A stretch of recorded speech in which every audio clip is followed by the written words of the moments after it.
దేశానికే ఆదర్శంగా అన్నదాతలను అన్ని విధాలుగా చేయి పట్టుకుని నడిపిస్తోంది వైఎస్ జగన్ ప్రభుత్వం. ఎన్ని కష్టాలు ఎదురైనా చెప్పిన సమయానికి చెప్పినట్లుగా రైతన్నల సంక్షేమానికి కట్టుబడి ఉంది. గతంలో ఎన్నడూ జరగని విధంగా రైతు భరోసా కల్పిస్తూ వ్యవసాయాన్ని పండుగ చేసి చూపిస్తున్నారు సీఎం వైఎస్ జగన్. వరుసగా ఐదో ఏడాది మూడో విడత పెట్టుబడి సాయం సొమ్మును రైతుల ఖాతాల్లో జమ చేయనున్నారు ఏపీ సీఎం వైఎస్ జగన్. వరుసగా ఐదో ఏడాది, ఈ ఏడాది మూడో విడతగా వైఎస్ఆర్ రైతు భరోసా పీఎం కిసాన్ పథకాన్ని అమలు చేస్తోంది వైఎస్ జగన్ ప్రభుత్వం. రైతన్నలకు ఒక్కొక్కరికి ఏటా 13,500 రూపాయల చొప్పున వరుసగా 4 ఏళ్లు రైతు భరోసా పీఎం కిసాన్ కింద సాయం అందించింది జగన్ ప్రభుత్వం.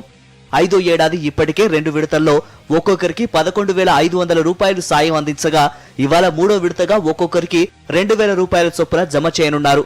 మొత్తం 53.58 లక్షల మంది రైతన్నల ఖాతాల్లో 1,078.36 కోట్ల రూపాయలను క్యాంపు కార్యాలయంలో CM YS Jagan computer button నొక్కి నేరుగా రైతుల ఖాతాల్లో జమ చేయనున్నారు.